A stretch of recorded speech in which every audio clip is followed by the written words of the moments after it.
c'est qui?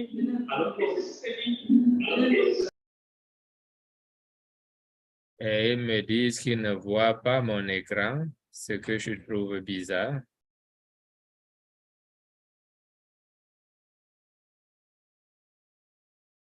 Vous ne voyez pas le document PDF qui est partagé là? Vous écoutez?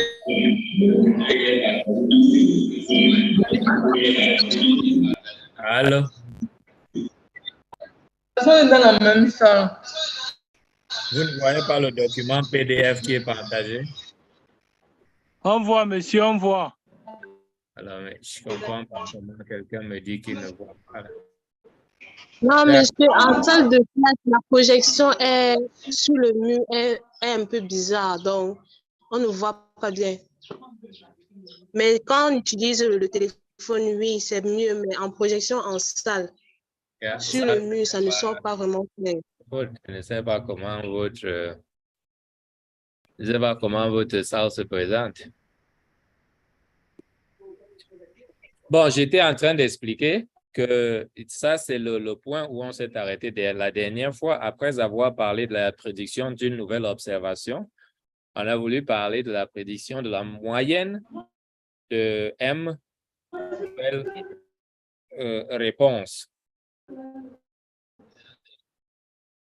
observée au niveau XH de la variable explicative X. Et il était question de vous justifier comment cela va changer en fonction de ce qu'on a fait la dernière fois. La formule qui est là vient du fait que, contrairement à ce que nous avons fait pour une prédiction, quand on prédit M et on prend la moyenne, les M qu'on a prédits là sont aussi indépendants de Y chapeau H. C'est pour ça que la variance sera aussi la somme des variances. Il y a deux choses qui sont différentes. Or, la variance de Y, de la moyenne de Y là, sera donc le MSI divisé par N. Ça, c'est son estimation puisque c'est sigma carré sur N, sachant que la variance de chaque Y, c'est M. La variance de chaque Y, c'est sigma carré. Les Y qu'on a prédits là sont indépendants. Les M, valeurs qu'on veut avoir, sont indépendantes. Et leur variance est donc la somme des variances divisée par le carré du nombre d'observations qu'on a eu. Ça vous donne donc sigma carré sur N. Tout comme vous prenez la variance de X bar. La variance de X bar, lorsque vous avez les variables indépendantes, c'est sigma carré sur N. C'est exactement ça qui est utilisé à ce niveau-ci. Et comme on estime sigma carré par le MSI, l'estimateur de cette variance, ça serait donc MSI sur M plus l'estimateur de la variance de Y chapeau. Or, la variance, l'estimateur de la variance de Y chapeau là, ce qu'on a déjà fait avant, c'était ça, fois MSI. C'est pourquoi donc ceci devient donc ce que vous avez là en bas. Donc, monsieur. Oui. Monsieur, c'est un peu rapide, s'il vous plaît, monsieur.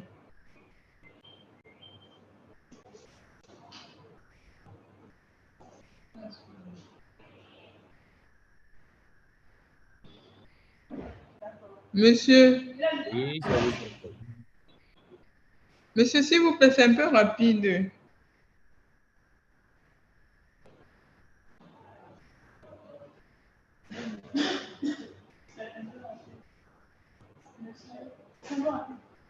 Je reprends encore. J'étais en train de vous expliquer l'origine de cette variance qui est écrite là en bas. Et je vous ai ramené à ce qui a été fait ici pour montrer ça. Nous avons démontré la fois dernière que la variance, qu'on a une nouvelle variable, c'est MSI plus S carré de Y chapeau. Ce qui a été tourné en cela. Le fait était que les deux variables qui donnent ceci sont indépendantes. Et en ce moment, La variable y est donc remplacée par la moyenne des m observations de y qu'on veut prédire. Et quand vous avez la moyenne des m variables qui sont indépendantes, sa variance, c'est la variance de chaque variable divisée par m.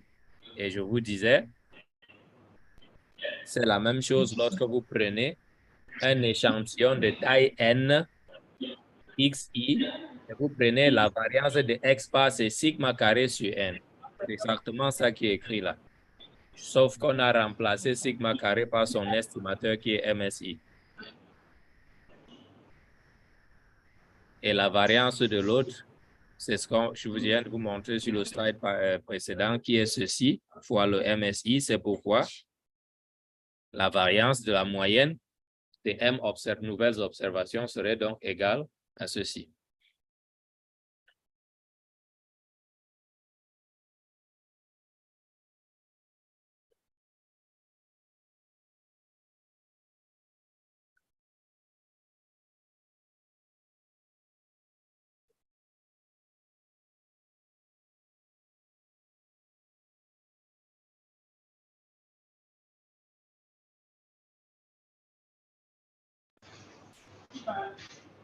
Question.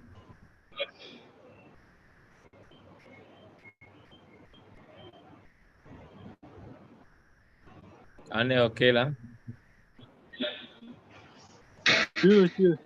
Et dans ce cas-là, on obtient donc un intervalle de confiance de la même façon.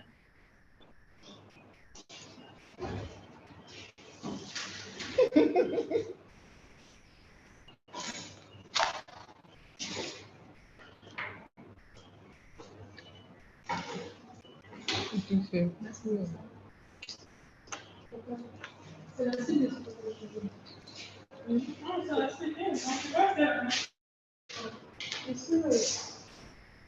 Viens, tu te connais.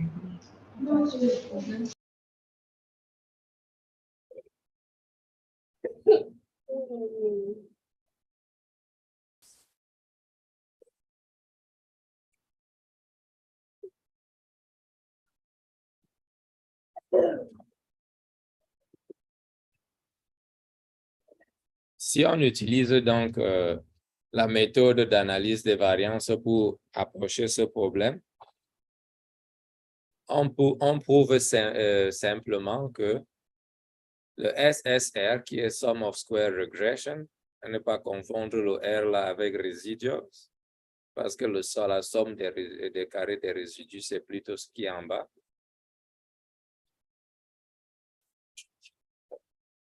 C'est donc un hideux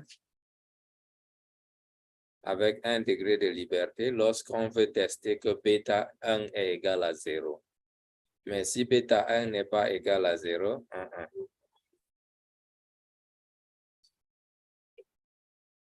et ce qui se trouve là, c'est la moyenne, c'est-à-dire expected value. C'est toujours égal à ça, sigma carré plus bêta 1 au carré fois ça. C'est pourquoi lorsqu'on teste bêta 1 égal à 0, ceci s'annule. Ça devient qu'on a le même sigma carré là, ici et le même sigma carré là. Donc le MSI devient effectivement l'estimateur de la variance du SSR. Et le SSI en soi, ce serait donc avec degré de liberté n-2. On va montrer ça par la suite dans un autre, quand on va faire le multilinéaire là, on va montrer en général que cette somme-ci aura pour degré de liberté n-k.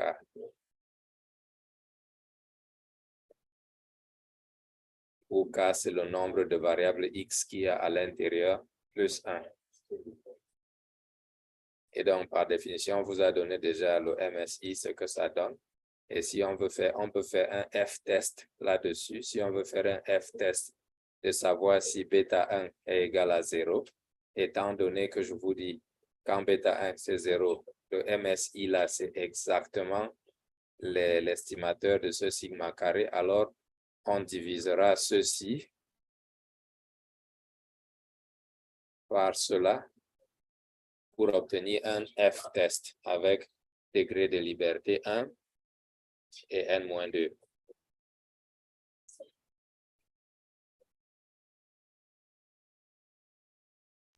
S'il vous plaît, monsieur, vous pouvez réexpliquer cette partie, s'il vous plaît.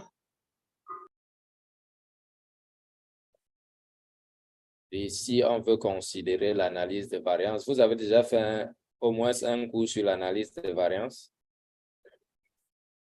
C'est-à-dire quand on décompose la somme, là, quand on décompose les sommes des erreurs, là, si vous regardez bien, vous verrez que c'est les sommes des erreurs qui sont décomposées là. Ici, vous avez la valeur estimée de Y moins la moyenne de l'échantillon au carré, pendant que ici, vous avez la valeur réelle de Y moins la valeur estimée de Y, c'est-à-dire le résidu, la somme des résidus au carré. Et là, c'est la somme des erreurs de régression. C'est-à-dire quoi? Si on avait pris la moyenne sans faire la régression, on serait là. Chaque Y, on penserait qu'en moyenne, le Y, c'est ça. Quand on fait la régression, le Y est représenté par ça. Et cette différence, on appelle donc la somme des erreurs de régression. Donc, la somme des carrés de cela, la moyenne de ça. Quand on calcule la moyenne de ceci, c'est-à-dire si vous mettez expected value sur ça, vous calculez, vous trouvez que c'est égal à ceci. Et quand vous calculez la moyenne de ceci, c'est-à-dire vous mettez expected value, vous trouvez que expected value, c'est ça. Et ça, c'est ce qu'on a démontré déjà dans le cours, que la moyenne, le MSI, c'est un échantillon. Le MSI, c'est un estimateur sans biais de la variance de Y. Et la variance de Y, c'est sigma carré, ce qui justifie ça. Estimateur sans biais signifie que la moyenne de ça, c'est sigma carré. Donc, si je prends la moyenne de ceci, j'obtiens cela. Et si je prends la moyenne de ceci, tiens le gars qui est là.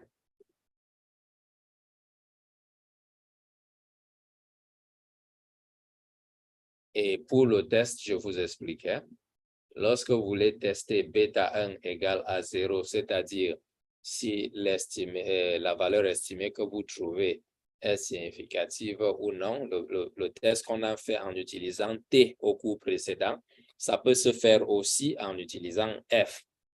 Et ce F-là, lorsque bêta 1 c'est 0, vous voyez que l'estimateur, la moyenne des MSR là, c'est bien sigma carré, donc c'est exactement la même chose que vous avez ici. Et donc, vous pouvez faire un F-test tout simplement en utilisant cette valeur divisée par cette autre valeur. Et ce sera un F qui aura pour degré de liberté 1 pour la première variable et 2 et N-2 pour la deuxième variable.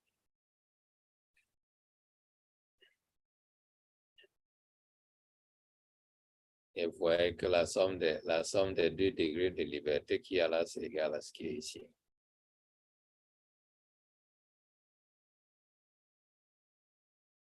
Merci, Ça monsieur. va? Oui, monsieur, merci. D'accord. C'est ça qui s'explique donc ici.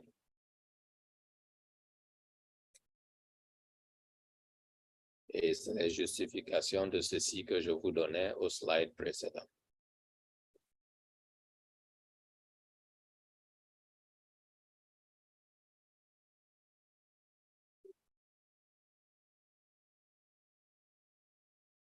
Et tout se joue donc au fait que sous cette condition-là, le MSR là devient un J2.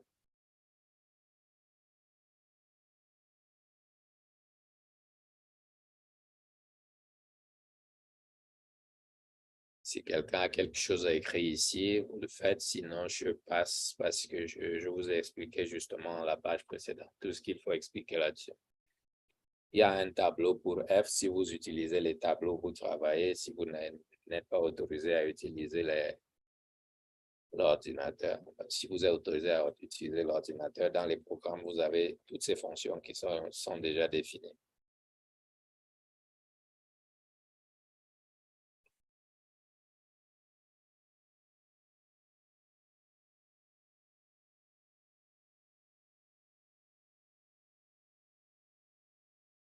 Le commentaire, c'est pour justifier encore plus ici parce que l'essentiel, ce n'est pas seulement en fait que le SSR là est 1 qui 2. Pour avoir F, la condition, il y a une condition qui dit que les deux variables qui sont là devraient être indépendantes. Parce que F,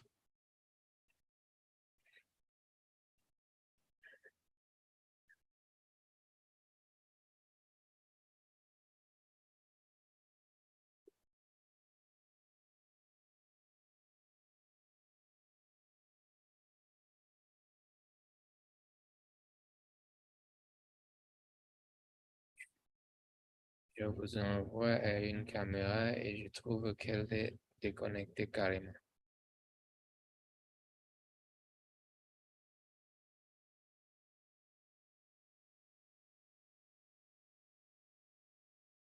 Bon, là, je ne suis pas en mesure de partager l'écran, là, je ne sais pas pourquoi, mais il est déconnecté entièrement.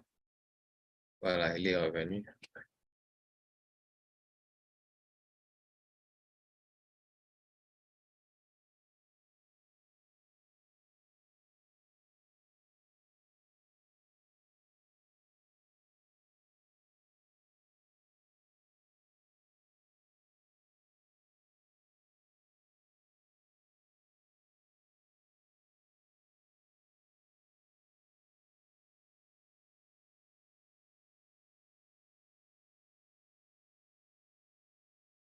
J'étais en train de dire que lorsqu'on vous définit la variable f,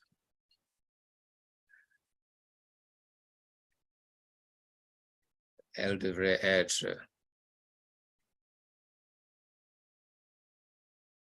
un quotient de deux variables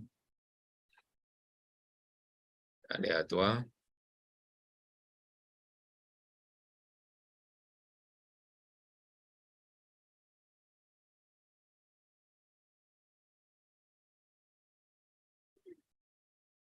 avec les conditions que A là, c'est égal à une variable divisée par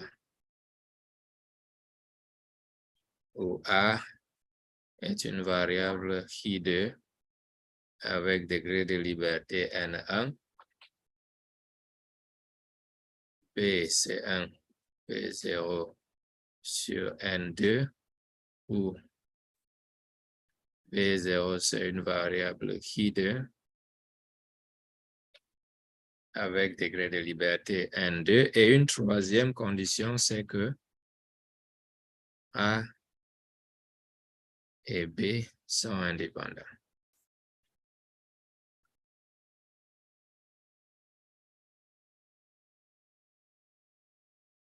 Voilà les trois conditions qui sont nécessaires pour avoir F. Et je vous expliquais par rapport au A là, dans ce cas-ci, le N1 c'est 1 pour le F qu'on a là. Et le A0 là,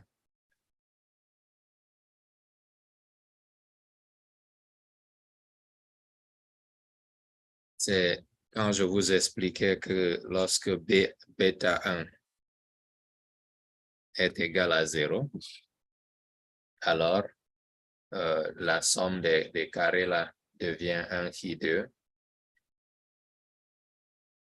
Quand je dis devient 1 qui 2, j'ignore la variance parce qu'après les variances se simplifient avec ce qui est au dénominateur pour qu'on obtienne exactement ce qu'il faut.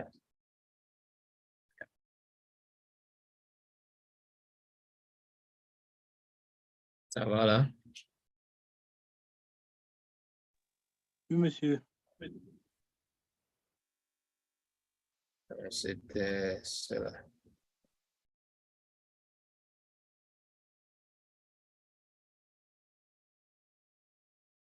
Donc, c'est ça ce que je justifiais ici, là. Donc, et une fois avec cette définition que je vous ai écrite sur le papier, vous trouvez donc que dans ce cadre-ci, on a un F avec un degré de 1 et n-2 comme degré de liberté. Et on l'utilisera tel que suit. Le F que nous avons calculé, lorsqu'il est inférieur à, et ça c'est exactement comme pour T, comme on a défini pour T là, le quantile de F à 1 moins alpha. Si on est inférieur à ça, on va décider qu'on ne peut pas rejeter H0. Et si c'est supérieur, alors on rejette le H0. Vous pouvez noter ici que dans ce cas, vous ne voyez pas les valeurs absolues qu'on avait mis dans l'autre cas, effectivement parce que F est toujours positif. Que par définition, comme je vous ai montré, c'est un quotient de 2 Hi2 et Hi2 a toujours des valeurs positives.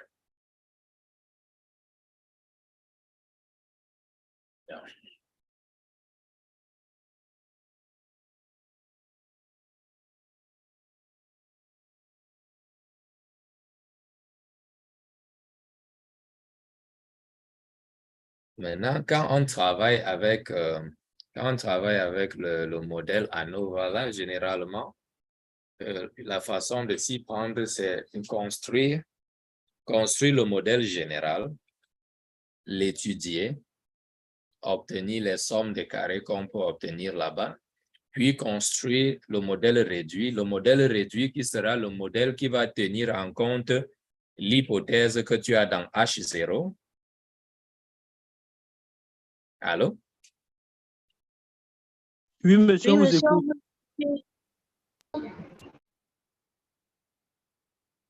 Bon. Le modèle réduit contiendra l'information que vous avez dans H0. Vous construisez aussi et vous étudiez les sommes des erreurs. Vous écrivez aussi, vous calculez. Et vous allez utiliser ça maintenant pour construire votre table d'ANOVA comme ce que je vous ai montré ici. C'est ça qu'il est question en général ici. Donc, pour notre modèle qu'on a, en général, on a dit le modèle général, c'est un modèle de régression linéaire simple. C'est ça ce qui sera donc considéré comme modèle général dans notre cadre, dans l'objectif d'obtenir ce tableau-là. Et la somme des erreurs dans ce modèle-là, la somme des résidus dans ce modèle-là, c'est ce qu'on a déjà calculé. C'est ça, c'est le SSI. Okay. Maintenant, on regarde le modèle réduit. Lorsqu'on décide que bêta 1 est égal à 0, je vous ai dit, le modèle réduit, c'est celui qui utilise l'information que vous avez dans H0, d'accord? Oui, monsieur. Donc, quand vous voulez construire votre modèle réduit, donc vous utilisez cette information qui est dans H0. Et dans H0, on a dit bêta 1 égale à 0. Donc, j'utilise ça dans le modèle général et le modèle général devient ça. Et c'est ça donc qu'on appellera le modèle réduit dans ce cadre. Notez que ce n'était pas obligé que ce soit exactement seulement bêta 1 égale à 0. Je pouvais avoir n'importe quelle autre combinaison de bêta 0 et bêta 1. Hein? C'est pourquoi j'énonce ça comme une façon générale de le faire. Donc, vous mettez votre modèle général. Ça peut ne même pas être ce modèle linéaire de premier ordre. Ça peut être un modèle un peu plus compliqué que ça, mais vous considérez toujours votre modèle général, puis le modèle réduit. Et vous avez la somme des erreurs dans le modèle général, vous avez la somme dans le modèle réduit. Dans ce modèle réduit, donc, on voit Y, J égale bêta 0 plus epsilon I. Ça, c'est un modèle simple. Ça, c'est un modèle des moyennes, non? Ça, là. L'estimateur de B0, c'est tout simplement la moyenne des Y. La moyenne des Y. C'est pourquoi dans ce modèle réduit, et si vous pouvez écrire la formule pour résoudre, vous voyez simplement que c'est ça qui est l'estimateur de bêta 0, la moyenne des Y, puisqu'il n'y a rien d'autre que la constante là. C'est un peu comme estimer la moyenne d'une population, non? Parce que vous voyez le YI là, c'est égal à bêta plus epsilon et la moyenne de bêta, et la moyenne de epsilon c'est 0. Donc, bêta 0, là, c'est exactement la moyenne de YI tout simplement, et ça ne dépend de rien d'autre. Donc, ça revient au problème d'estimation de la moyenne d'une population. Et on sait que la moyenne de la population l'estime par Y bar, ou bien X bar, si c'est X qui est considéré. Ici, la population, c'est Y, donc c'est Y bar. Et la somme des erreurs dans ce modèle réduit, c'est effectivement la somme des YI moins l'estimateur qu'on a obtenu là, tout comme dans le cas général, sauf que ici, l'estimateur, là, maintenant, c'est c'est Y bar. Et ça, c'est dans le SSI, dans le modèle réduit.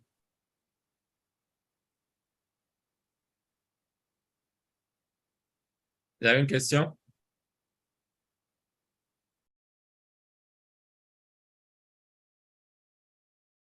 Il est à noter qu'en général, dans ces choses-là, vous obtiendrez que le SSI général du modèle général est toujours inférieur au SSI du modèle réduit. Okay.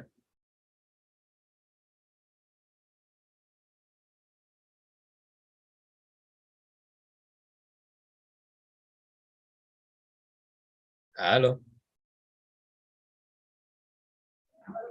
Oui, monsieur, on vous suit. Monsieur, Il y a un problème du fait que votre salle a complètement disparu. Et puis là, maintenant, devant moi, tout ce que j'ai, c'est des écrans noirs. Et je ne sais pas si c'est quelqu'un qui m'écoute. nous vous écoutons, monsieur.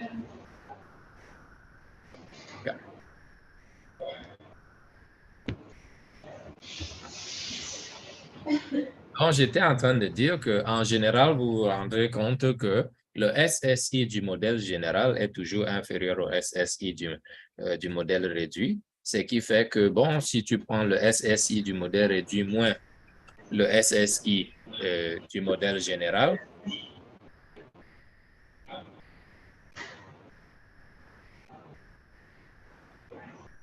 c'est une quantité positive qui peut nous aider dans la détermination de savoir si notre H, s'il faut rejeter ou s'il faut maintenir H0.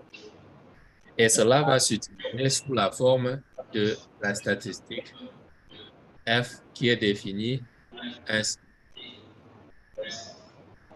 En utilisant cette différence entre le SSI du modèle réduit et le SSI du modèle total, divisé par la différence des 2 degrés de liberté de ces deux SSI-là, et vous divisez cela par le SSI du modèle total ou du modèle général, divisé par son degré de liberté.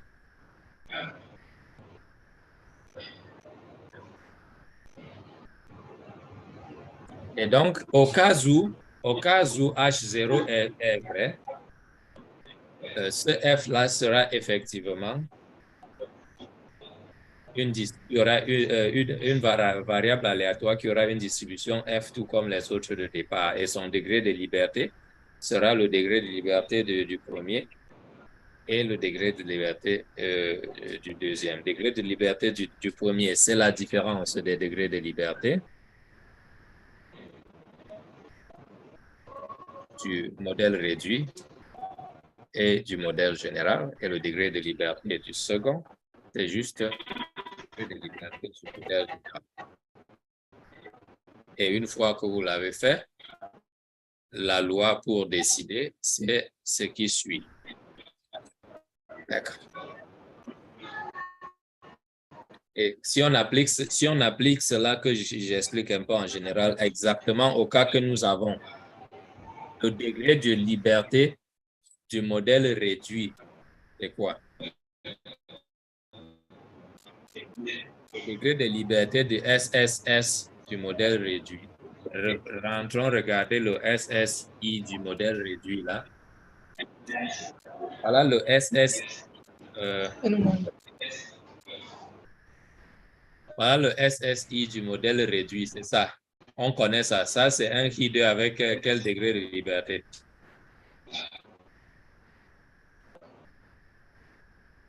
Ça, c'est dans le cours de base de statistiques que vous avez déjà fait. N-2, monsieur.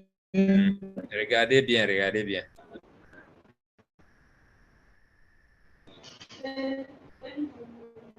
Hein? Je vous entends pas. N-1, ça c'est le S carré là. C'est le degré de liberté, c'est N-1. N-1, monsieur. Oui, N-1. Et maintenant, vous regardez le SSI du modèle total là. Quel est le degré de liberté de ça?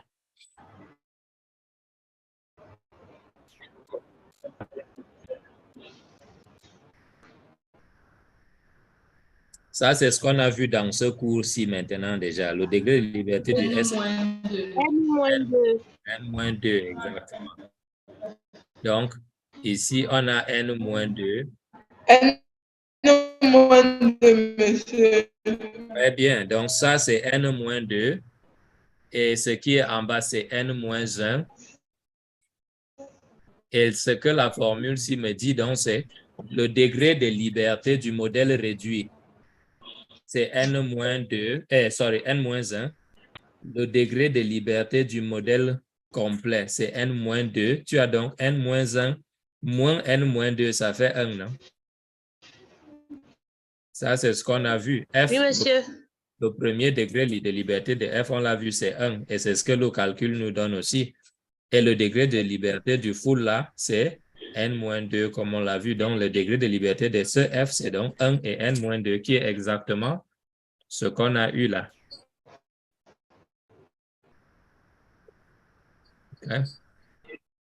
Et si on prend une autre chose qui a déjà eu dans ce cours, vous allez voir que le SSI là, moins le SSI full, c'est exactement égal au SSR du modèle qu'on avait avant. C'est exactement égal à ça. Vous pouvez vérifier. OK? C'est pour ça que je vous ai dit que dans ce cadre-ci, on pouvait utiliser ça divisé par ça. Parce que ça donne exactement ceci et cela divisé par leur degré de liberté. Et la formule qui est là, c'est exactement ça moins ça.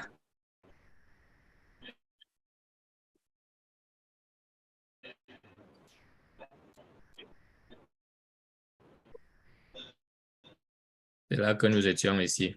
OK?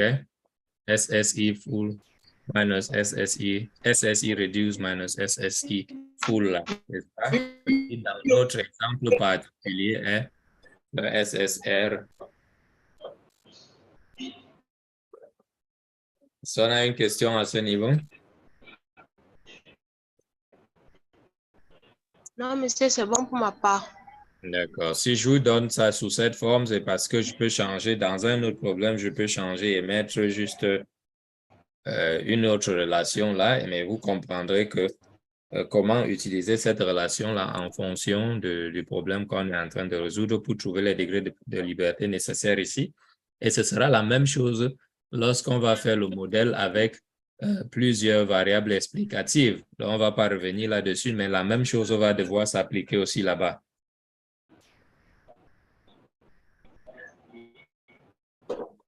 All right. Là, c'est juste un petit résumé de ça, de ce qu'on vient juste d'écrire là. Donc,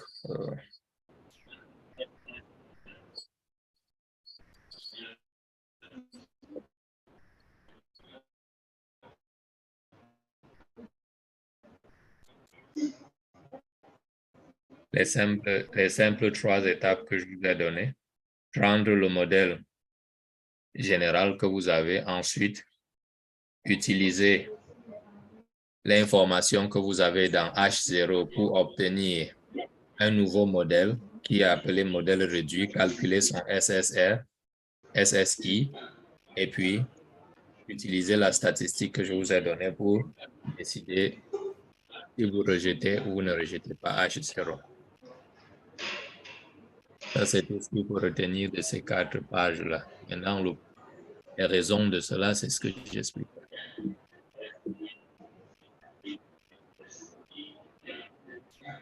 Bien.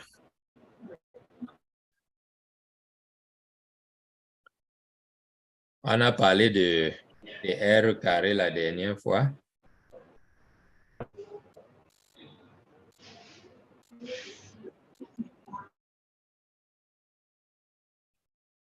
C'est vrai qu'on a parlé de R carré là?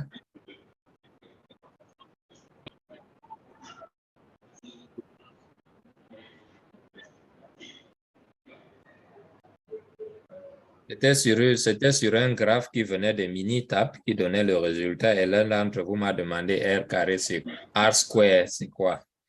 C'est ça le R square là.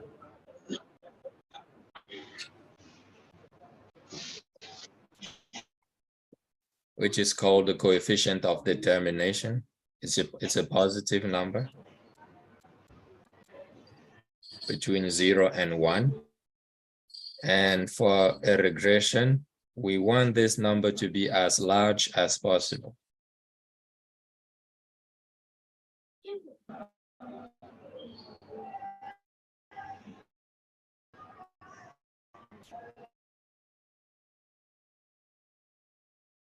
Et on interprète cela, dirait-on, comme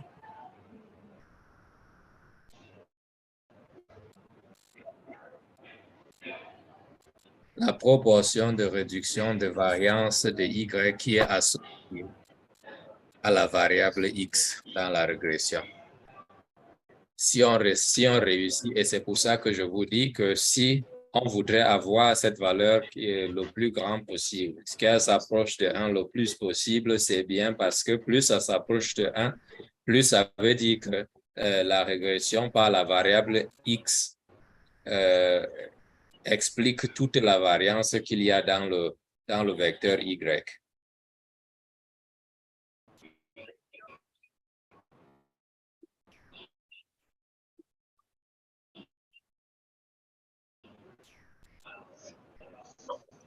Question? La raison pour laquelle les deux égalités-là sont là, c'est parce que c'est ce que je vous ai dit tout à l'heure, là, que la somme de SSR et SSI, là, c'est égal à la somme des erreurs totales, là.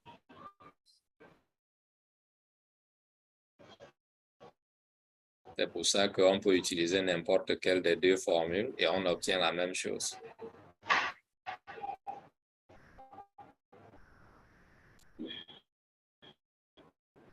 Et d'autres justifications de ce que je viens de dire.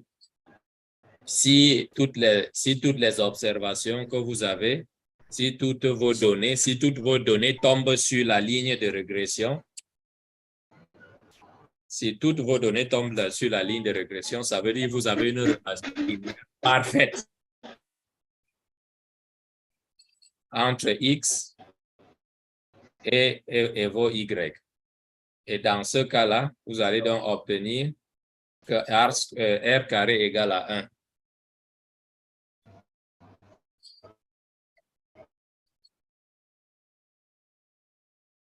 C'est un cas rare parce que ça voudrait dire qu'effectivement, au lieu d'avoir juste les moyennes de Y qui sont fonction de X, c'est en fait les variables Y elles-mêmes qui sont exactement égales à bêta 0 plus bêta 1 X. Donc les erreurs n'existent carrément pas.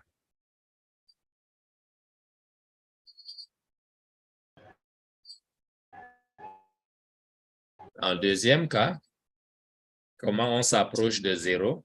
Ce sont les deux cas extrêmes. Comment on s'approche de 0? avec R2.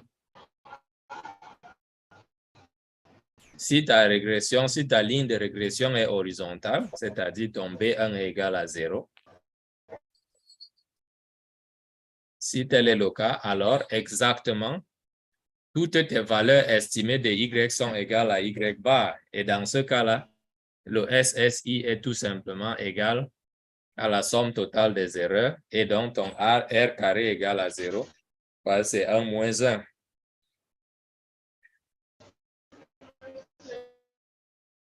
Donc voilà les deux extrémités.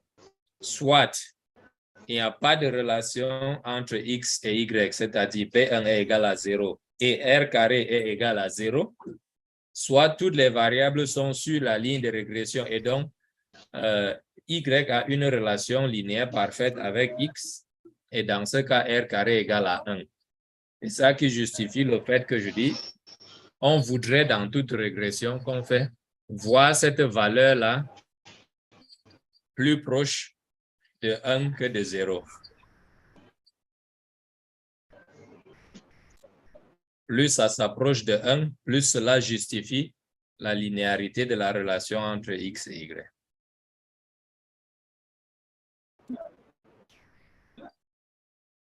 Question?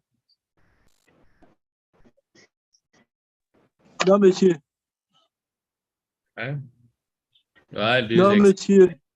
D'accord, voilà deux exemples qui justifient les dires là. Dans le cas 1, tu as un cas de R carré égal à 2, donc Y est exactement égal à B0 plus B1X. Et dans le deuxième cas, tu vois toutes les valeurs expliquées de Y. C'est juste la constante là. Et évidemment, dans ce cas, vous voyez que les variables sont juste en train de sauter. Les variables sont juste en train de sauter autour de cette ligne-là. Et il n'y a vraiment aucune tendance qui est liée à X. On ne voit aucune différence entre les X.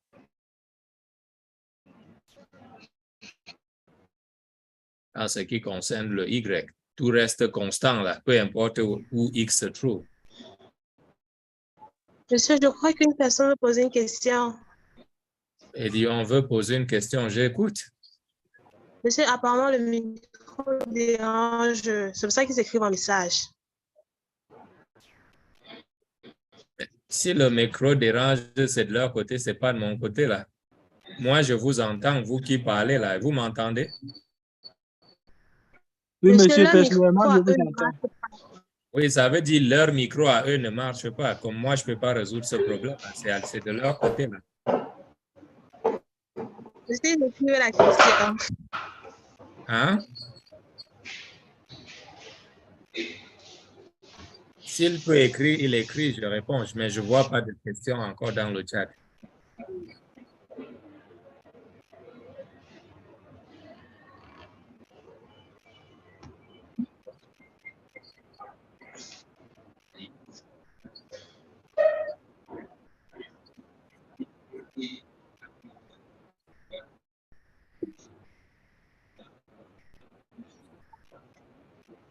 Demande de répéter au niveau du numéro 2 précédent.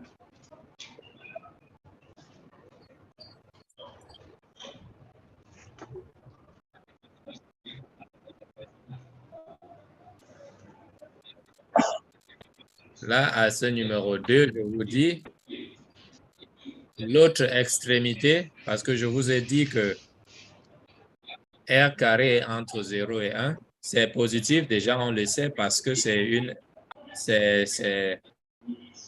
une proportion de deux choses positives. Et inférieur à 1, on a expliqué pourquoi. Et 1, on a expliqué quand est-ce que c'est égal à 1. C'est égal à 1 que si toutes tes observations tombent sur la ligne de régression, ce qui veut dire que toutes les Y qu'il a en fait sont linéairement fondées. Oui.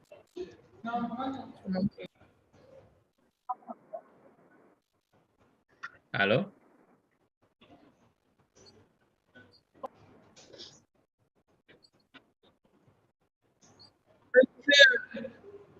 Au niveau de quoi?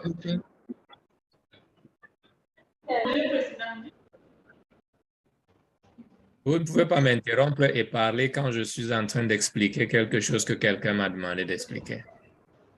Allô, monsieur.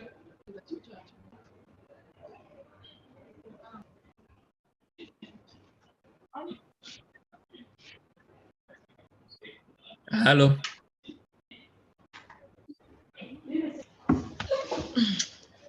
Les filles, Oui, on on vous écoute. nous a mis au travail. Mais quel est le problème qui se pose finalement?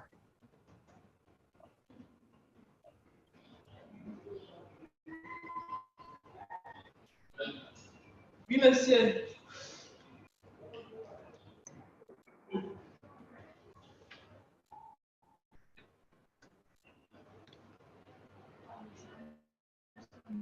Bon, je répète encore, la somme là, Monsieur, vous nous écoutez.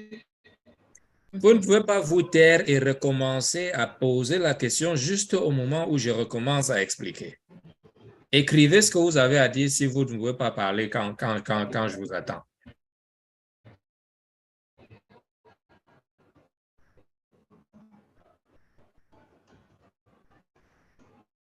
Je réponds à une personne qui m'a demandé d'expliquer une fois de plus ce que j'ai ici. Et j'explique.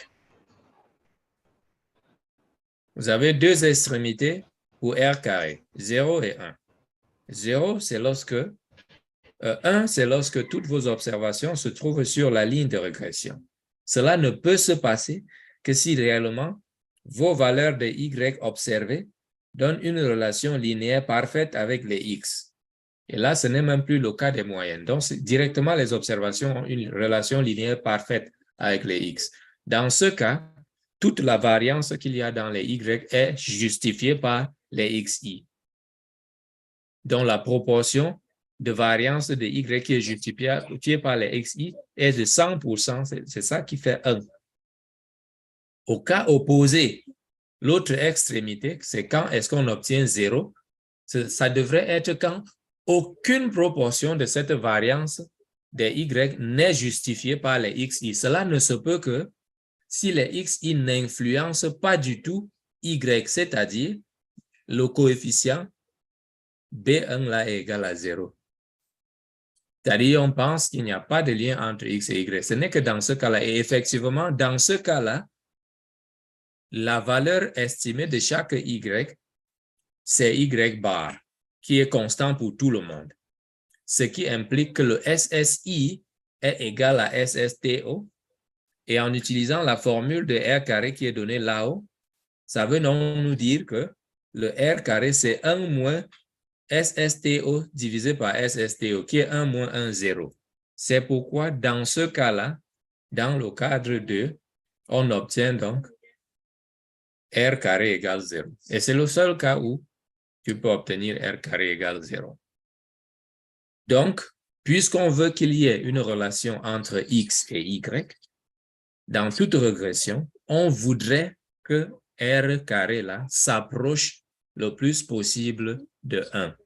C'est pourquoi dans toute régression, dans tout programme qui traite de la régression, il va vous donner ce nombre avec d'autres choses que vous lui aurez demandé. Il va vous dire R carré dans ce modèle, c'est ceci.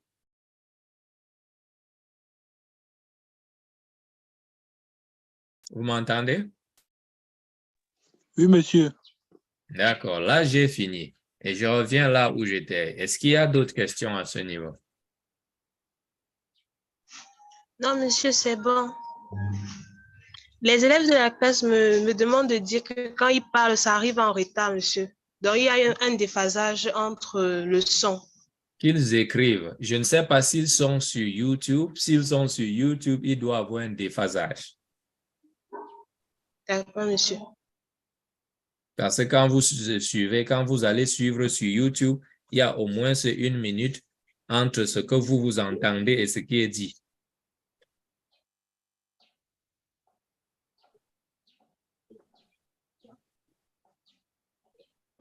Donc, il serait mieux pour eux d'écrire s'ils sont sur YouTube.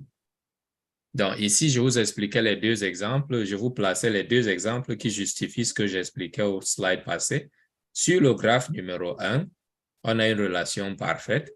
Sur le graphe numéro 2, on a un graphe qui montre que X n'influence en rien le Y. Et ça se montre même sur les données. Les points là, ce sont les données. Les points là, ce sont les données. Vous voyez qu'il n'y a aucune tendance en X qui se montre. Ça, rien ne monte, rien ne descend en fonction de X.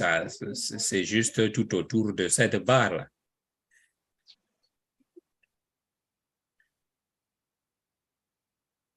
Donc, dans le premier cas qu'on avait traité là, on avait vu que le R carré était 0,822 dans le programme. Et c'est ça qui est donc calculé maintenant ici pour vous dire pourquoi c'était sorti de Minitab, ce qu'on a lu la dernière fois. Et quelqu'un m'a demandé c'est quoi R square et adjusted R square.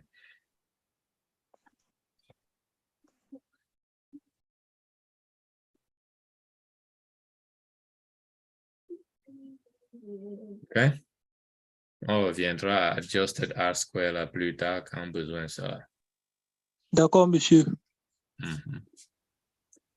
Bon, là, on nous parle des limitations de R carré là. Comme je vous ai expliqué, c'est donc une quantité qui nous permet de juger les résultats de la régression qu'on fait. Quelles sont les limitations?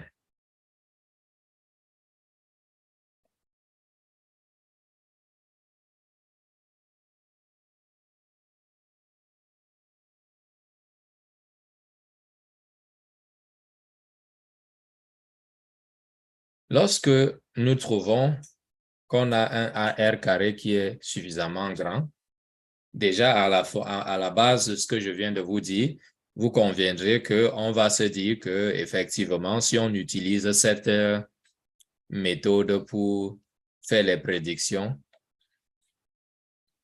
alors on va avoir des résultats satisfaisants. Malheureusement, ce n'est pas toujours le cas. Pourquoi? Vous prenez l'exemple que nous avons eu tout à l'heure avec un R carré de 0,82. Ça, c'est suffisamment grand, c'est suffisamment proche de 1. Et on a construit un intervalle pour la prédiction de 90%. Et la largeur de l'intervalle était plus de 150. Vous voyez que l'intervalle allait de 332 à 507.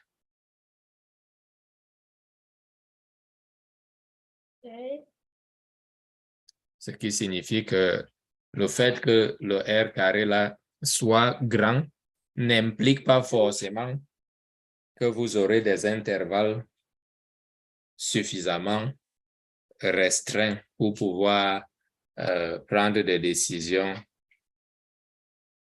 utiles. Parce que quand vous me construisez un intervalle qui va de 332 à 707, donc un intervalle qui est large de plus de 150, c'est presque inutile dans ce cas-ci. On est OK?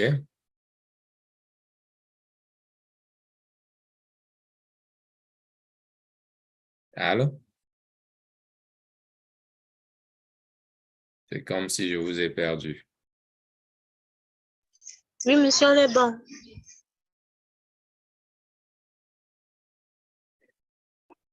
Voilà. Donc, parce qu'en général, quand on construit des intervalles, là, c'est parce qu'on veut les utiliser pour faire quelque chose, pour prédire quelque chose. Hein? Et si tu fais un estimateur et tu me dis, bon, quand j'ai parlé de au moins 150, là, ça veut dire que le milieu se trouve à plus de 75 de chaque extrémité. Hein? Donc, vous me dites que vous avez estimé quelque chose à presque 400 et que je peux me tromper de 75. C'est pas bon du tout. Vous avez fait votre étude, vous m'avez ramené le résultat, vous me dites que bon, votre estimateur vous a donné 400 quelque chose et que en réalité, le vrai résultat est entre 332 et 507. et vous me dites que vous avez dit que ça peut être 400 quelque chose. Mais de toutes les façons, c'est entre 332 et 507. C'est ça là, ce que l'intervalle là veut dire. Là. D'accord, monsieur. C'est pas suffisamment bon pour qu'on soit en train d'utiliser ça pour prédire quelque chose dans le futur parce que c'est trop large. Malgré le fait que le R carré là a été suffisamment large.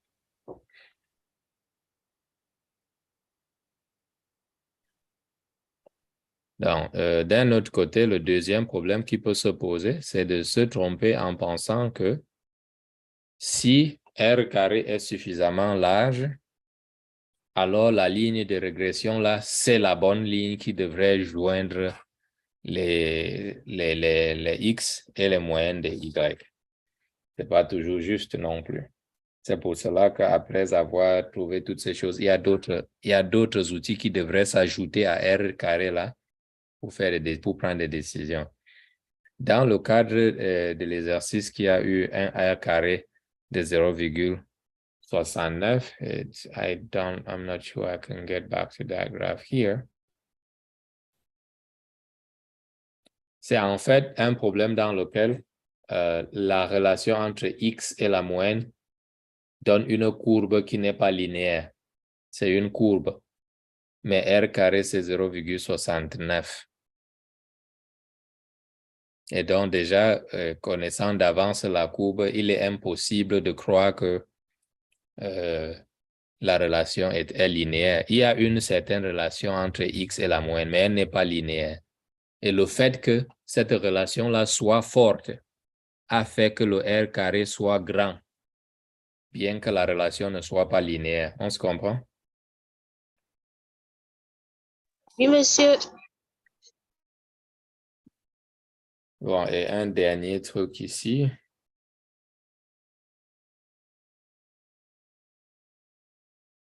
Quand on trouve un R carré qui est proche de 0, on peut se dire que il n'y a pas une relation entre X et Y. Non, non, non et non. Parce que ta relation linéaire, c'est ta relation qui est entre X et Y qui se mesure par R carré, c'est beaucoup plus la relation linéaire. Et il peut bien y avoir une relation entre X et Y qui n'est pas linéaire et qui va faire que ton R carré est petit.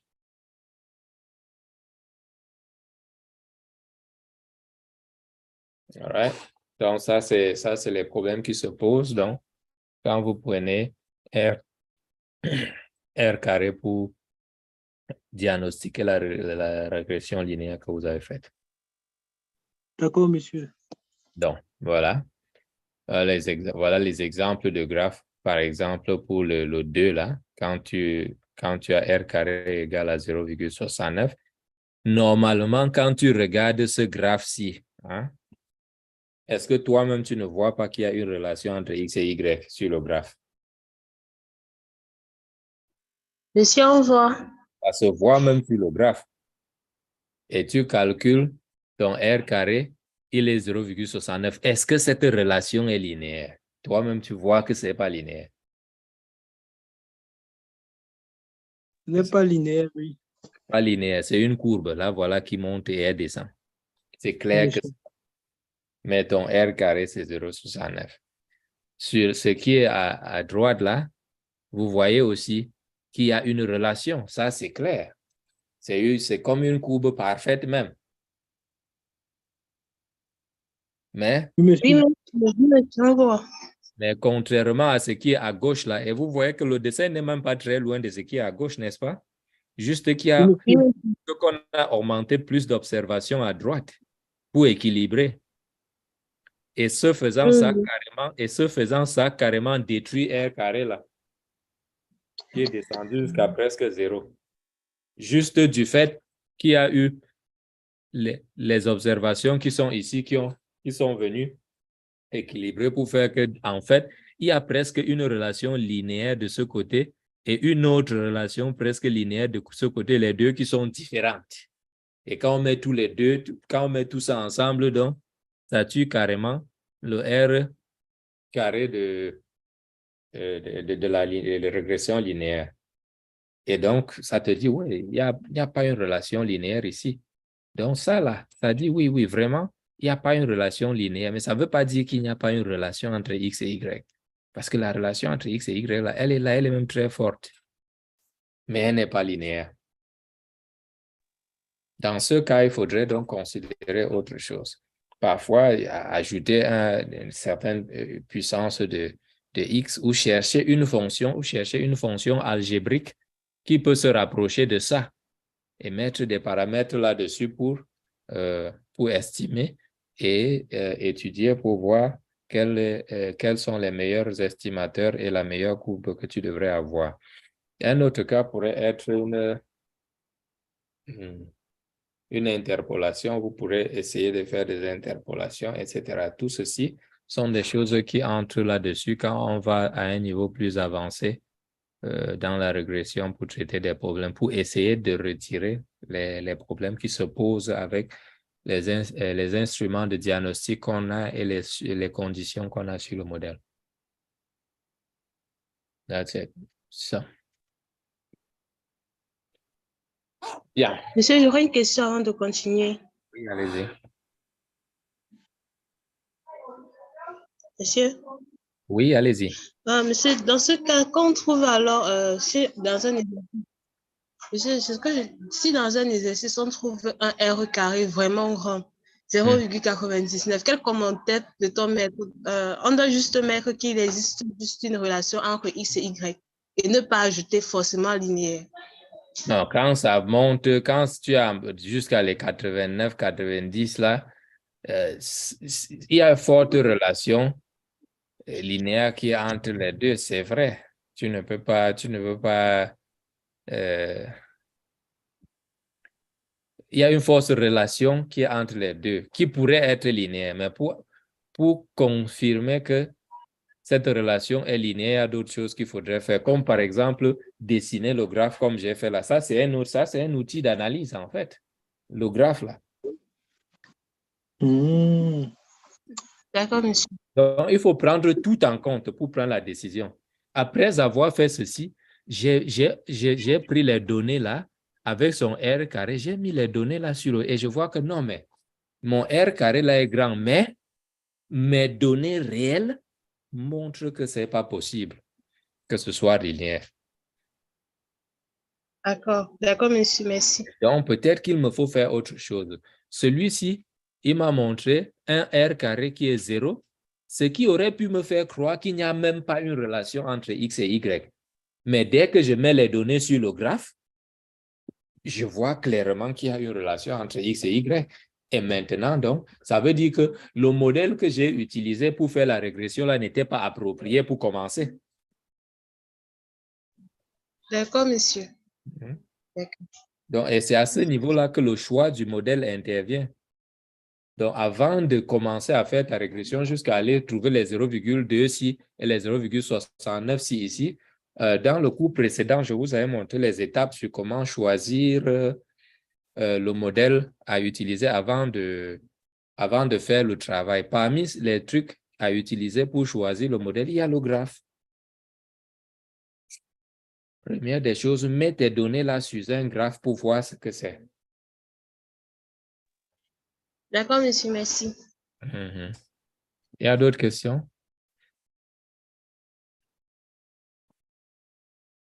Non. D'accord. Maintenant, la raison pour laquelle on se bat trop avec le R carré, là, c'est il y a d'abord la relation que nous avions entre la corrélation, qui était ρ et R carré. La corrélation, là, c'est ce que j'ai mis ici comme ρ1, 2, là. Un truc que j'ai pris un peu d'ailleurs pour ajouter ici. Et la corrélation entre les variables est estimée par R. On a utilisé R pour estimer la corrélation.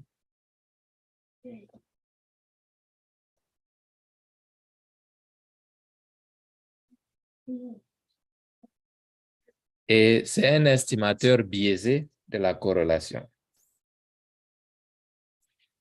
Mais lorsque l'échantillon est suffisamment large, le biais n'est pas grand. Ça, c'est ce qu'il faut savoir là-dessus. Et donc, le R12 là, c'est son carré qui est le R square là.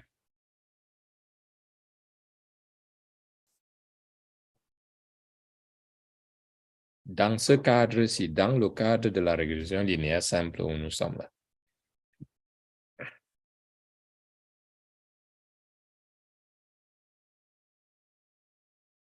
Et dans ce Non, cadre, oui. Monsieur, si je comprends bien, vous êtes en train de dire que ρ12, en fait, que R12 est un estimateur biaisé de ρ12, ρ12 Oui. étant le coefficient de corrélation. Oui. D'accord, et que R12, le taux carré, au carré est égal à R square qu'on a vu tout à l'heure. Oui. D'accord, merci, monsieur.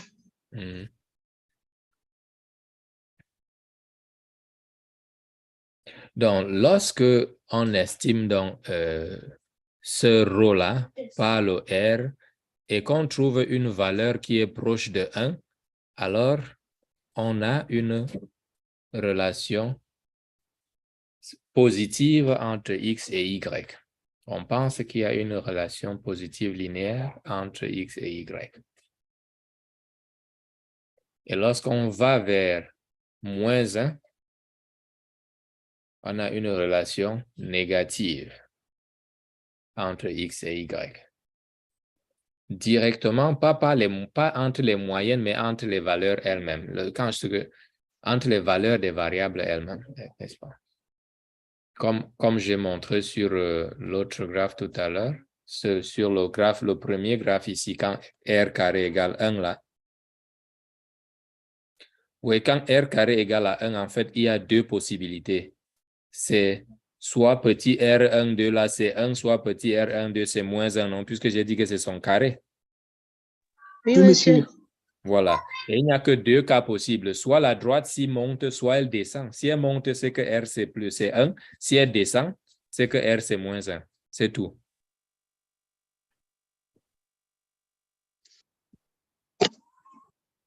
Et c'est ça les deux cas que nous avons ici. Là. Quand on va vers 1, alors on cherche à trouver une droite qui monte dont on a une relation positive, c'est-à-dire quand X augmente, Y augmente, quand X diminue, Y diminue. Quand on va vers moins 1, c'est l'opposé. Quand on augmente X, Y diminue. Quand on diminue X, Y augmente. Et si on a une valeur de R2 qui est proche de 0, qu'est-ce qu'on conclut? Qu'est-ce que ça voudrait dire? Il n'y a aucune relation, monsieur. Qu'il n'y a aucune relation linéaire. Rappelez-vous encore ça. L'erreur qu'on a souvent, c'est ça. Là. Quand R carré va vers 0, c'est ça. C'est le cas sinon, le deuxième graphe là. Oui, monsieur. Oui, monsieur. Et vous n'oubliez pas ce que je viens de justifier sur ce graphe. Il y a bien une relation entre X et Y, non? Oui, mais qui n'est pas monsieur. linéaire. Elle n'est pas linéaire. Donc, le problème, jamais oublier ça, c'est que quand on parle de ρ, là, c'est ce qu'on appelle Pearson Correlation Coefficient, là, c'est la linéarité que ça vérifie. Quand c'est égal à 0, tout ce qu'on conclut, c'est qu'il n'y a pas une relation linéaire entre X et Y. Et s'il y avait une relation entre X et Y, c'est qu'elle n'est pas linéaire. Voilà ce que ça veut dire. S'il y a une relation entre X et Y, c'est que cette relation n'est pas linéaire. D'accord, monsieur. C'est ça le ρ égale à 0 là. Maintenant, le problème qui se pose, c'est qu'en général, plusieurs se cantonnent sur ce ρ-là pour parler d'indépendance. Pourtant, ce ρ-là ne parle d'indépendance que lorsque la population considérée est normale bivariée. Si ce n'est pas le cas, ou multivariée normale, si ce n'est pas le cas, alors faire un test de ρ égale 0 ne signifie pas que vous avez fait un test d'indépendance. Donc, votre test d'indépendance qui est basé sur ρ égale 0 ou ρ n'est pas égal à 0 n'intéresse que les distributions qui sont multivariées normales. Dans ces distributions, lorsque la corrélation entre deux variables est égale à 0, alors forcément les deux variables sont indépendantes. Dans le cas contraire, pour d'autres distributions, ce n'est pas vrai en général.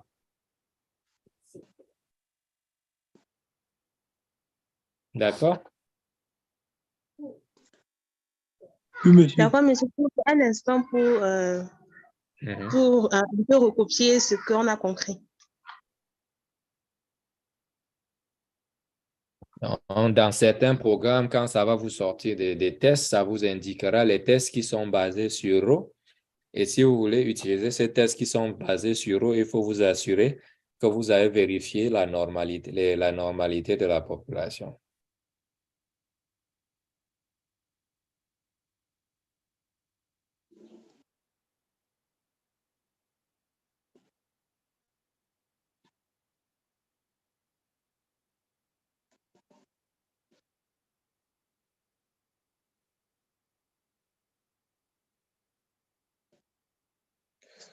Vous me dites quand c'est bon. Emma, c'est bon. Oui, c'est bon, merci, monsieur.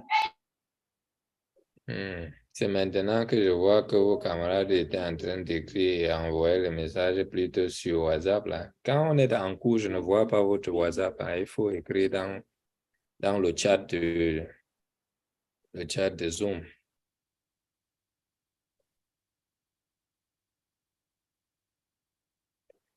OK.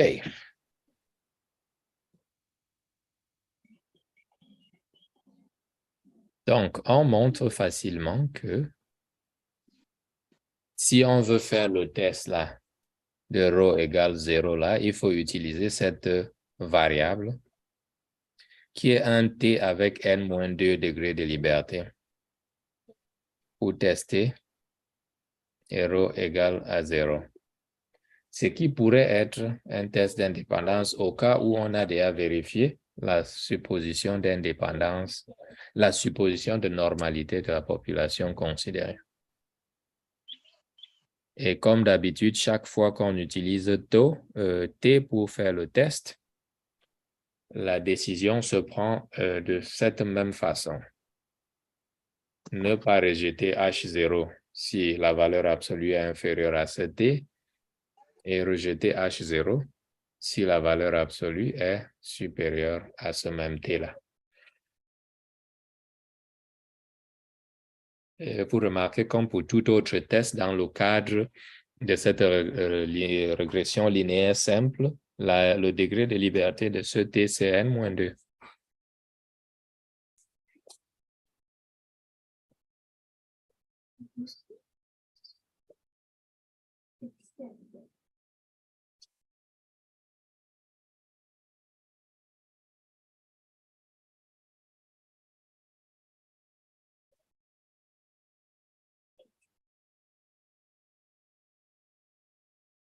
All right. C'est bon? Oui, monsieur. Oui, monsieur. Okay. Maintenant, construire des intervalles de confiance pour ça, pour ce R-là. La suggestion est de faire cette transformation. Faire cette transformation sur R. Et quand on fait cette transformation sur R, des calculs montrent que la moyenne de cette nouvelle variable basée sur R, c'est ceci. Et si vous regardez bien, vous allez voir que ça s'obtient tout simplement en remplaçant l'estimateur par la valeur de ρ. C'est pourquoi cette transformation est bonne. Et la variance de cette fonction c'est 1 sur n-3. Et la variable Z' là est approximativement normale. Ce qui facilite les choses, nous enlève de toutes d'autres considérations pour faire le test. On peut juste utiliser un test utilisant la variable normale standard, non? En prenant Z' moins sa moitié divisé par la racine carrée de sa variance. Ça veut dire Z' moins sa moyenne divisé par la racine carrée de la variance. Ça va nous donner exactement le test qui est basé sur la variable normale standard qui permettra de tester ρ égale 0 ou pas.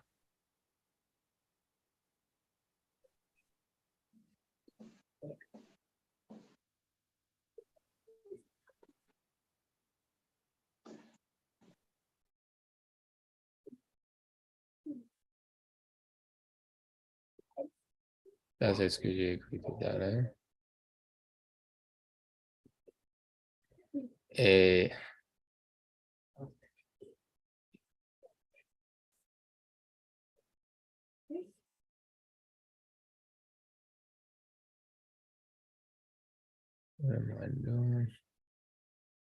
c'est bon déjà ici?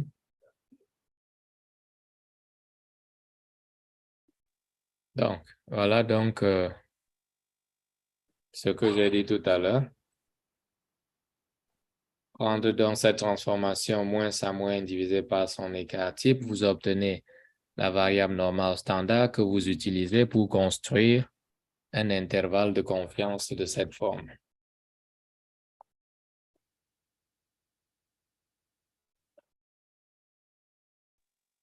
D'accord, monsieur. Voilà. Vous pouvez l'utiliser aussi pour faire le test. Mais je vous ai donné d'abord ici le test, la variable que vous pouvez utiliser pour faire un test. Mais lorsque vous avez suffisamment de données, celui-ci il est meilleur pour construire des intervalles de confiance. Vous avez vu que le sigma de Z' là, qu'on a écrit là, c'est juste racine carrée. C'est juste 1 sur racine carrée de n-3, non? Donc, c'est plus facile à utiliser. Oui, monsieur.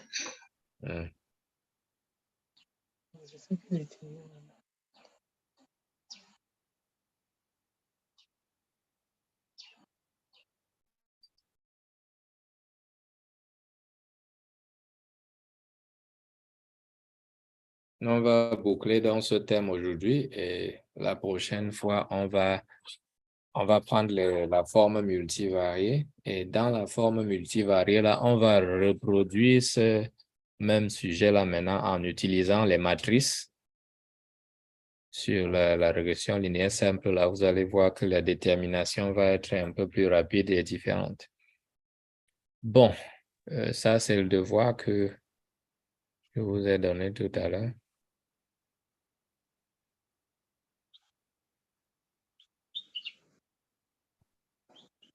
Je crois que j'ai ajouté un problème là-dessus, mais il a disparu ou quoi? Il y a un problème de plus de toutes les façons que vous allez avoir. D'accord, monsieur. Au moins, j'ai essayé de mettre ces choses-là comme ça parce que ceux qui me suivent juste en ligne, ils peuvent aussi prendre les problèmes pour résoudre. Bon. Ici, la question est faire le diagnostic et comment essayer de résoudre les problèmes qui peuvent se poser sur les suppositions qu'on a dans le modèle. En l'occurrence, le modèle, supposer que le modèle est linéaire, supposer que les erreurs sont normales, supposer que la variance des erreurs est la même pour chaque variable, etc. Comment est-ce que, une fois que vous avez fait votre estimation, vous pouvez essayer de vérifier ces conditions-là, voire essayer de faire qu'elles soient vérifiées si vous voyez que votre modèle choisi n'est pas en train de répondre à ça. C'est un peu ça. On va parler de quelques-unes de ces choses.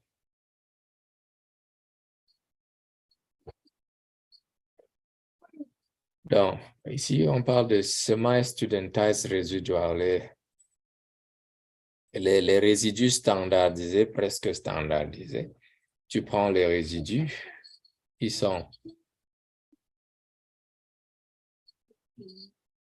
les EI, on a appelé ça résidus depuis dans le cours, moins leur somme divisé par le nombre d'observations, c'est ça, E bar. Mais nous avons déjà vu que la somme des résidus, c'est 0. C'est pourquoi ça devient 0, ça devient juste EI divisé par racine carrée de MSI. Nous avons vu que le MSI, c'est un estimateur sans biais de la variance. sigma carré. Voilà. Donc, on calcule donc ces EI star là, qu'on a divisé ainsi, et on peut les utiliser pour décider d'un certain nombre de choses.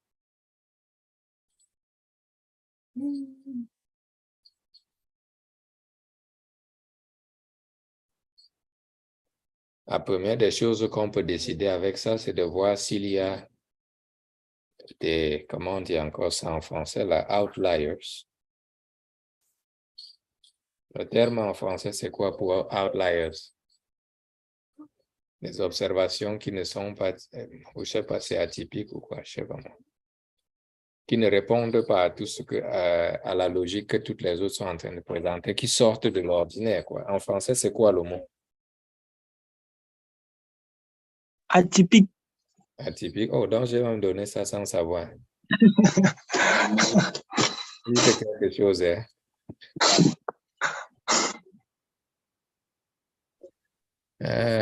J'ai laissé le français depuis 1998. Non, monsieur, depuis 1998, vous parlez qui n'est que mal anglais. Non, je faisais le russe d'abord pendant 10 ans. Après, ça fait 10, 15 ans déjà que je suis dans l'anglais maintenant. Et vous ça, maîtrisez tout le russe, monsieur. oui, oui. Je suis un professeur de russe d'abord avant d'utiliser le russe pour enseigner. Et ces expériences que j'ai fait maintenant, c'est la première fois qu'on me force à faire les trucs en français comme ça. Je veux tellement remercier le professeur Fono parce que lui avait dit que le cours c'est en anglais. Il a dit qu'il faut se débrouiller pour traduire. D'accord, monsieur. Donc, ici, on a une liste de quelques différents trucs qu'on peut avoir comme problème dans le modèle de régression linéaire. C'est-à-dire, la première, c'est que la relation là qui existe n'est pas vraiment linéaire. Comment est-ce qu'on peut tester ça? Les variances des erreurs ne sont pas constantes. Les erreurs ne sont pas indépendantes. Il y a une observation qui est atypique ou plusieurs. Ou bien les erreurs n'ont pas une distribution normale. Et la dernière, il y a d'autres variables qui auraient dû être dans le modèle qui ne sont pas là. Ça, c'est autant de choses qui peuvent se présenter sur le chemin. Bien que vous avez fait votre régression, vous avez trouvé vos B0, B1, vous avez estimé le MSI, tout le monde est content, vous avez votre R2. Et maintenant, vous devez répondre à toutes ces autres questions.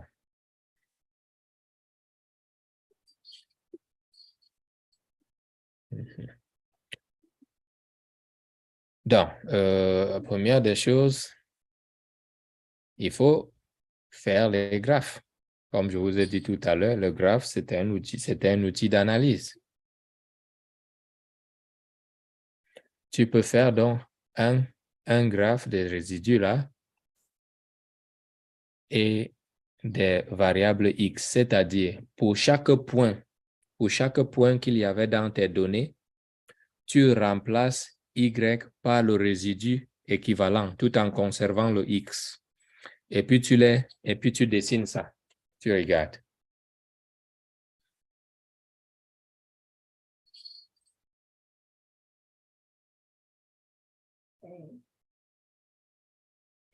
Tu peux aussi faire un graphe des valeurs absolues des résidus, de la même façon que le premier, ou bien des carrés. Carré ou valeur absolue, ça donnera les mêmes informations à la fin. Tu peux aussi prendre les résidus là et les valeurs de Y qui ont été estimées en utilisant la ligne de régression, c'est-à-dire les Y hat, là, YI chapeau. Tu peux faire le graphe des YI chapeau et des résidus. Donc, tu prends les résidus sur un axe et les Y chapeau sur un autre axe et tu regardes. Il y a une information que cela peut te permettre de juger.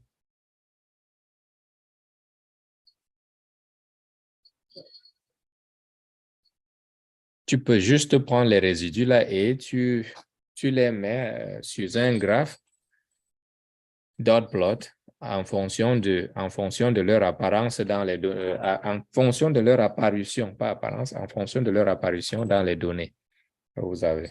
Vous faites ce graphe-là, ça peut vous donner une information. Vous pouvez aussi faire le graphe des résidus sur des valeurs d'autres variables qui auraient pu être considérées dans les données que vous dans le problème que vous n'avez pas considéré. Celui-ci, c'est beaucoup plus dans quel cas? Dans le cas où vous obtenez un jeu de données qui a une réponse et puis plusieurs variables explicatives. Et vous avez décidé de ne pas utiliser toutes les variables, mais utiliser certaines variables parce que d'une façon ou d'une autre, vous avez déterminé pour vous que ces variables sont les plus importantes et celles qu'il faut utiliser dans le modèle. Enfin, quand vous finissez, il faut essayer de voir maintenant les résidus par rapport aux autres variables qui sont là. Si ces variables-là n'ont pas une influence sur les résidus ou s'ils en ont. Le box plot des résidus, vous savez ce que c'est qu'un box plot? Normalement, si vous avez fait des cours de statistiques, vous devez avoir fait un box plot au moins une fois. Peut-être on a fait ça en savoir, monsieur. Ah bon? C'est comme des rectangles, comme des signes avec un trait quelque part à l'intérieur et puis deux lignes qui vont sur les bords. Vous avez vu un truc comme ça? Bon, monsieur, je me rappelle plus. Bon, on va voir, on va regarder tout à l'heure un exemple. Et le dernier là, c'est Normal Probability Plot of Residuals, c'est-à-dire les résidus là, vous les prenez, vous cherchez les quantiles et vous prenez les quantiles de la pour distribution normale et vous les dessinez sur le même graphe pour voir si ça va vous donner une droite ou quelque chose qui est proche d'une droite. Si vous obtenez quelque chose qui est trop différent d'une droite, cela voudrait dire que les résidus là n'ont pas une distribution normale. Si c'est trop proche d'une droite, alors vous conclurez que c'est une distribution qui est proche de la normale. Bon, et on ne va pas juste décider de ça avec les yeux. Il y aura des mesures qui permettent dans chaque programme que vous utilisez de décider si la normalité a été là ou pas. Bon, ça c'est à faire. Je n'ai pas demandé s'il y avait une question ici.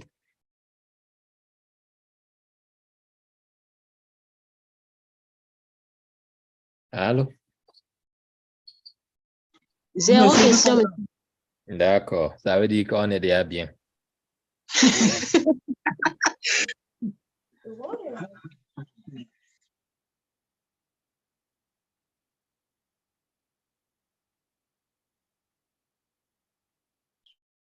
Here.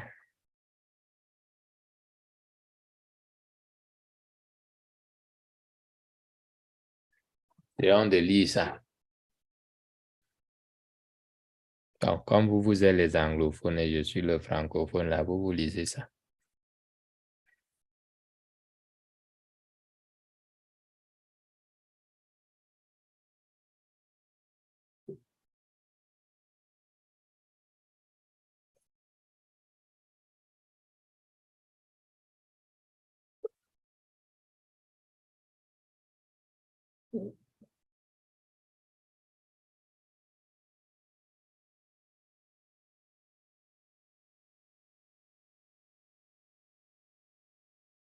On est seulement calme comme ça. Vous êtes en train de lire. Je croyais que vous allez lire ça à haute voix.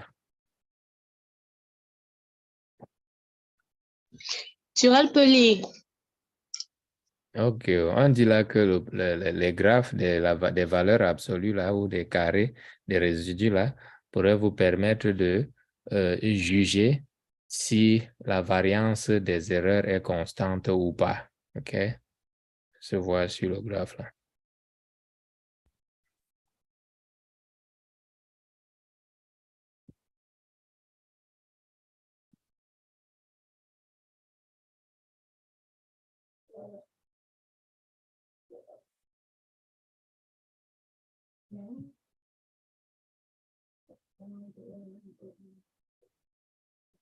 Regardons ce monsieur-ci. Parlant des résidus qu'on a pointés dans l'un des 6 points qui ont été mentionnés comme problème à regarder, si vous prenez la variable x et vous faites un graphe de cette variable x et de ce studentage résiduel qu'on a eu tout à l'heure là, les résidus standardisés là, vous pouvez observer sur le graphe quand il y a quelque chose qui ne va pas. Vous pouvez voir clairement que ce monsieur-là, il vit dans son monde seul là-bas.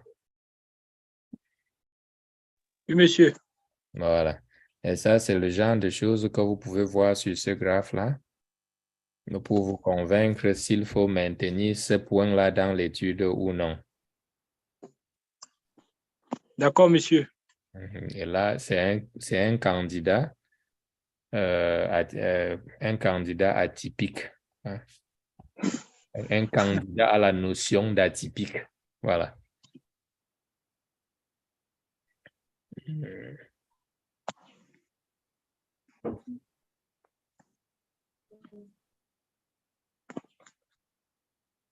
Tout ce qui est écrit là, c'est juste les justifications de ce qu'on fait quand on a des choses comme ça.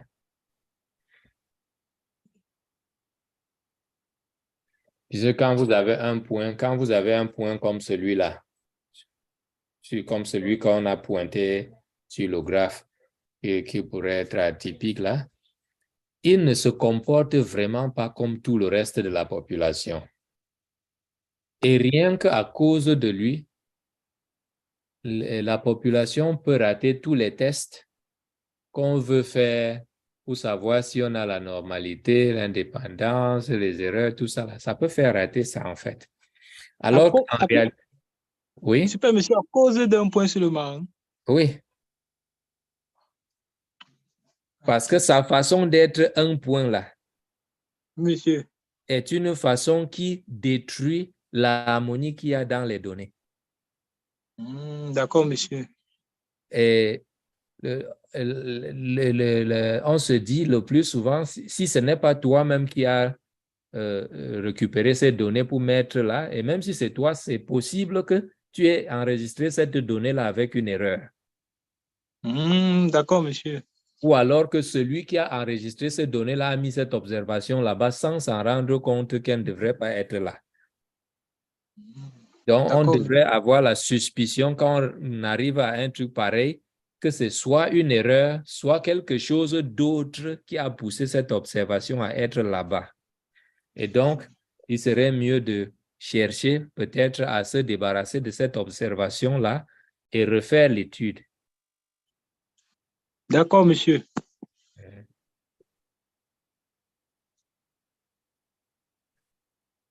Si vous n'avez pas des échantillons qui sont suffisamment larges, effectivement, ces cas-là sont très dangereux. Quand vous n'avez pas un échantillon qui est suffisamment large, rien qu'un seul point peut vous envoyer tout votre travail en l'air.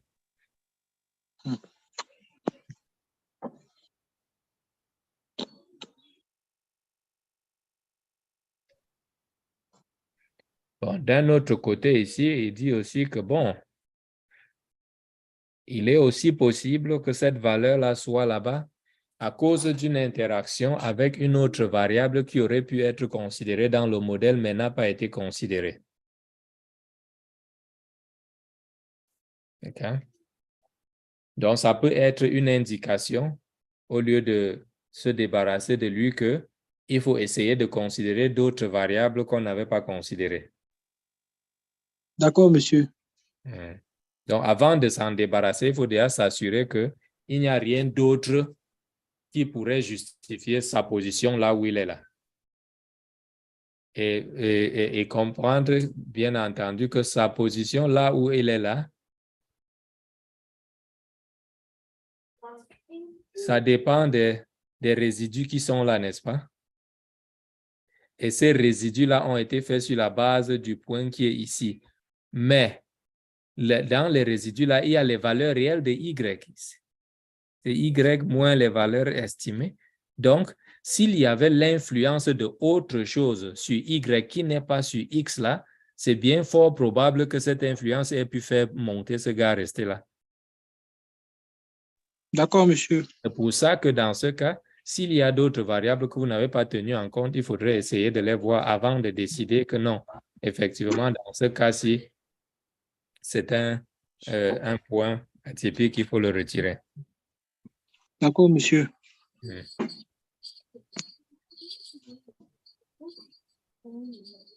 Et ça, voilà même ça qui est dit dans le commentaire ici, que si tu as très peu de données, rien qu'un seul qui est atypique peut tellement changer tout que tout le reste de ce que tu es en train de faire est inutile.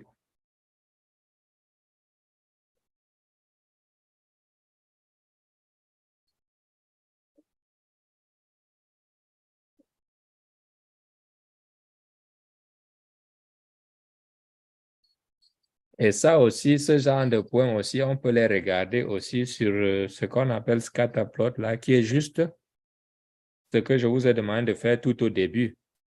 Un graphe des données là.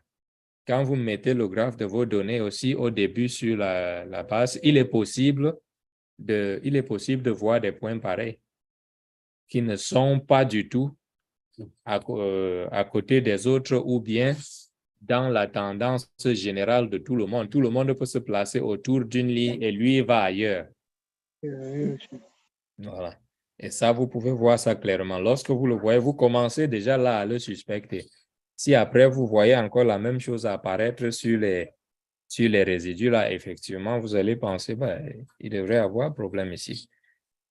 Et chercher comment résoudre ce problème.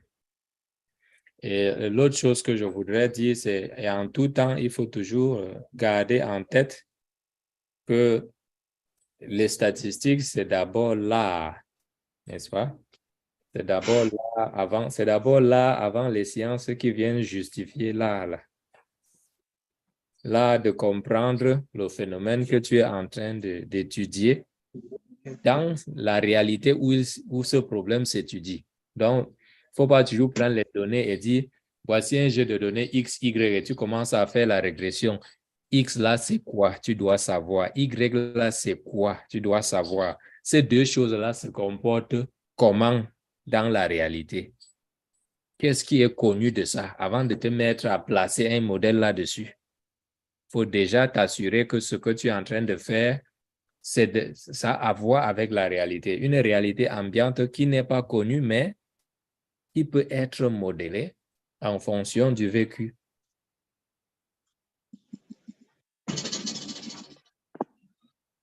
Ah, j'ai dit modélé. C'est modélé ou bien modélisé? Je crois que c'est modélisé. C'est modélisé, monsieur. Ah, on va apprendre jusqu'à arriver. Vous avez une question? Bon, moi, je ne sais pas si les autres ont des questions, monsieur. Et ils sont même calmes jusqu'à, je me demande s'ils sont encore en classe.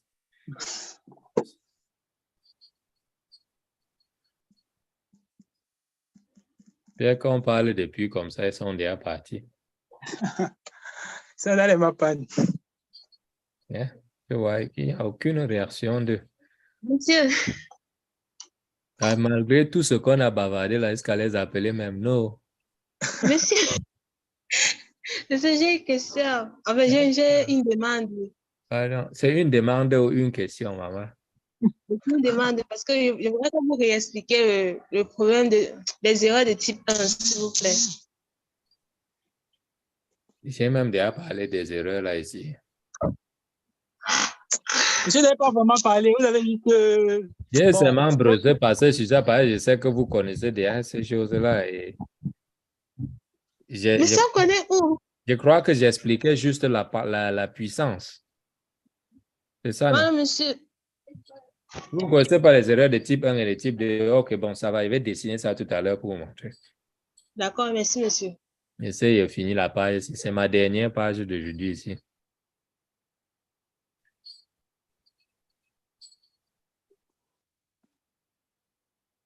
Et là, on vous liste quelques types de tests que vous pouvez avoir pour la constance de la variance.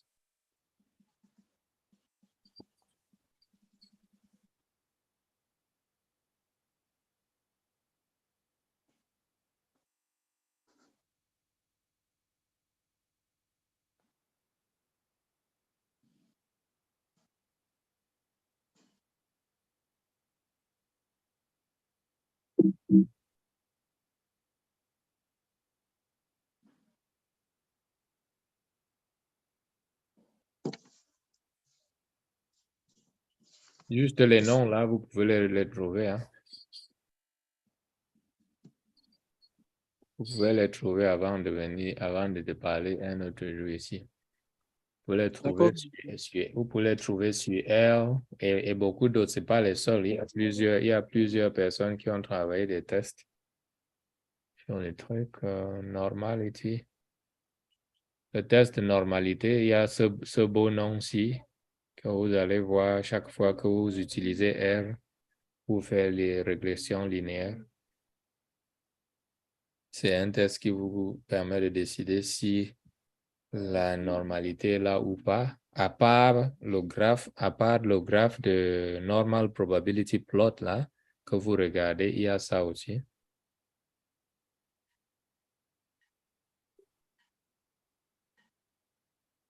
D'accord. Bon, là, je suis à vous pour la question. Et qui m'a même posé cette question tout à l'heure? C'est moi, monsieur. Toi? Je suis présent. Tu dis seulement toi, je veux savoir que c'est toi qui. C'est Emma? Oui, monsieur. Ok. Oh.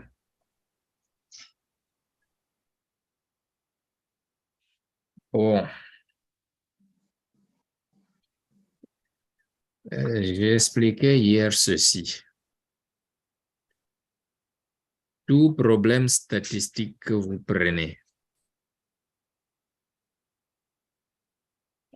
vous pouvez répondre à ceci.